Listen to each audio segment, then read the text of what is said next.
Let me talk about the co-main event of this UFC fight night, which is Bryce Mitchell versus Dan Ige. I want to frame this discussion around Bryce Mitchell. For the most part, I think the narrative going into the fight is mostly about Mitchell. And I think also the result of the fight depends a hell of a lot on Bryce Mitchell. And this is no disrespect to Dan Ige, because I like Dan Ige quite a bit. I think he's a good fighter, solid fighter, tough as old shoe leather, if we're going to use that phrase, which I will.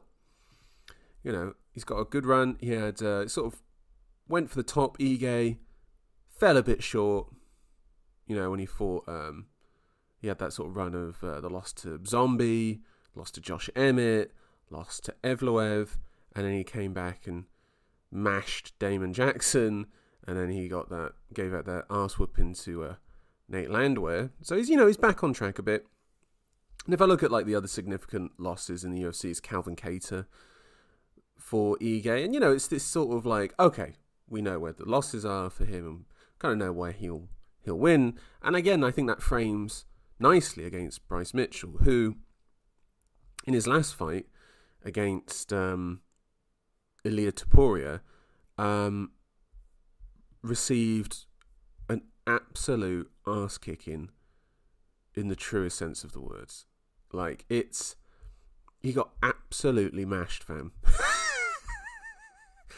He got mashed badly against Topuria, beaten all ends up. There wasn't really a second of that fight that he was winning, and it was an arse kicking to the point where afterwards he was in the back like, I don't know if I want to do this anymore. Like, do you know how bad you have to beat a fighter, a UFC MMA fighter, to the point where they're walking in the back going like, I don't know if I want to do this anymore? Because a lot of these guys have unfounded confidence anyway to get to this degree, or to even start on this level and trying to get to that level. And for the most part, you have to be incredibly deluded to become a fighter. So Topuria beat that out of him to the point where he didn't want to be fighting anymore. Well, lo and behold, he's back fighting. That Topuria loss was 10 months ago. He was supposed to face Jonathan Pierce and Movsar Evloev in that time. They both got cancelled, those fights. Let's talk about Mitchell here. Like, that Topuria fight did not go well for him at all. His striking was just really not good at all. Not good in the slightest. I mean, Topuria just jabbed him up. I mean, that was the thing, is that Topuria had no fear of the grappling. Had no fear of the grappling, and was just like, he's going to grapple me, but I'm just going to have to like pummel for underhooks, spin him round, push off, and then jab him up. And that was something that Bryce Mitchell really struggled with in that fight, was Topuria's change of levels. So he would sort of like sit down on his lead leg in orthodox, he'd sit down, and he'd come down on his level, and Mitchell would sort of like stand there in orthodox as well, and he'd have like the sort of, your dad's getting ready to fight, he's got his fists up, and he's got a nice big motorway heading right down to his face, and Topuria sit down, sort of lean down on his knees, sort of bend his knees, and then come up with a sort of lifting jab, and it would just crack Mitchell in the face. And that happened a couple times in that fight. And, by doing that, Topuria, by throwing that jab and throwing it that way and changing that level, it allowed the change of target, because then he threw the body jab from there, which then meant that when he would throw it again, and he did this, he threw the body jab, came back, went to throw it again, just gave it a little faint pump, and then Mitchell sort of overreacted to it now, because he's sort of flinching on this jab, and then Topuria came over the top with the right hand and cracked him. So on the feet, he was completely outmatched. And if you're Dan Ige and you see that, you're like, oh, okay, I can jab this guy to the body, to the head, and he's not really going to be able to read this, at least the Bryce Mitchell of 10 months ago. So you'd hope that Mitchell would fix that. I think the other thing that needs to be talked about is that, like, he was just looked absolutely blown up in there. And I know he says that he was ill leading up into that fight. Maybe he was ill in the cage. There's some talk of, like, maybe he had COVID, and I don't know if that's the case. I don't particularly like that as an excuse. I mean, you went in there, you kind of forfeit excuses at that stage. But let's talk about, there's the negatives there for Mitchell, but let's talk about the positives, which was, leading up to that. I mean, he fought Edson Barbosa, and, like, Barbosa must have been having flashbacks to Khabib, because actually Bryce Mitchell did some really, like, excellent little stuff in there, kind of Khabib-like. You know how Khabib would sort of grapevine the legs, as in, like, he'd clasp your legs together using his own legs. So imagine your legs are straight together and they're, like, next to each other. Khabib would sit on top of them and sort of wrap his left leg underneath and then link it into his leg, sort of like locking your legs together. It was such a clever way of then actually taking a hand away, because you then either, let's say you take your hands and you try and push Khabib off, that just opens up for the punches. You then use one hand to protect, yeah? I mean, your body you have no control over your body at that stage. Let's say you just try and protect and respond with one hand and use another hand to push off. That's not enough to get it off. So Khabib has this, like, incredibly strong position, and that was something that Mitchell used against Barbosa. He also did, like, the hand traps, the sort of sweeps and pullaways, the sort of Dagestani handcuff, as they call it.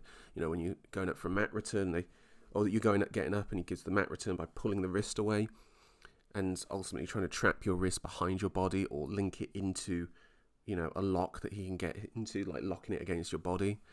So Mitchell does these things really well, and he's got a huge amount of variety of submission attacks. He hasn't won. No, he did win with a twister, sorry. He beat Matt Sales with a twister. And I remember against Charles Rosa, which was on that Ferguson Gaethje card, he must have hit Charles Rosa with about 4 different twisters. Like, he beat Charles Rosa up badly. And he kept hitting these twisters, and you're like, God, Rosa's so tough fighting out of those. So, he has got that variety of attack there. It's just whether he can build on it. And also, like, Mitchell is clever. Like, he knows that. I think half guard's going to be such an important part of this fight, is that if Mitchell can get Ige down, can he, like, he probably will stay in half guard. Because, if you're in half guard, it opens up submission attacks. You can move to, a head and arm choke from there. You can maybe even get the mount and go to ground and pound. But staying in half guard, there was that line where someone asked Randy Couture was in, like, this training seminar thing, and someone asked him about, like, moving from half guard to side control. What's the best way to do that? And Randy was just like, why would you do that? Why would you do that? And it's sort of like, oh, yeah, okay, yeah, I'm not going to move to side control. Because if you move to side control, you free up the opponent's legs, and that allows the movement. And also, you have to use, all you have as an offensive tool at that stage from side control is your chest and arms. And to really get any damage off, you have to sort of posture up to land punches, unless your elbow game is that good from that position, which for most fighters it would be very difficult to be that good at it, and which then gives them even more space because you don't have that chest-to-chest pressure. Bryce Mitchell is really good in half guard. How he moves, basically he uses half guard as his starting point and pivots from there. Like, he'll pivot into mount back to half guard from there, and, like, it'll sort of, like, all slip through from there, and he's really clever with that. I just want to know if Dan Ige now, after seeing that Topuria fight, is not going to be scared of that, and will, if he gets taken down or attempted at taking down, he will be comfortable getting up and comfortable pummeling for the underhooks and getting back up onto the feet, because Dan Ige will feel confident that he can beat Bryce Mitchell now. And if he can beat Bryce Mitchell, Like, that will do so much for his confidence there. I mean, you know, Ige lands at 3.96 per minute, Bryce Mitchell at 2.48. He doesn't really use the grappling for the ground and pound, much like Mateusz Gamrot in the main event. And he absorbs at 1.71, which I believe has gone up quite a bit because of that Topuria fight. Ige lands at 3.69, so an only slight positive differential for him in terms of the striking, Ige, but obviously he invites the striking a lot more. Slightly longer arms for him. You know, Ige, an inch, I should say, like not a huge amount there. And, you know, Ige's not a huge finisher. You know, a lot of decisions, a couple split decisions. It's, you know, he's not a finisher. So there's that for Bryce Mitchell there. You know, and he's got a couple sub wins. He's got a sub win. He's got 2 sub wins, sorry, I should say. But they both came from knockdowns.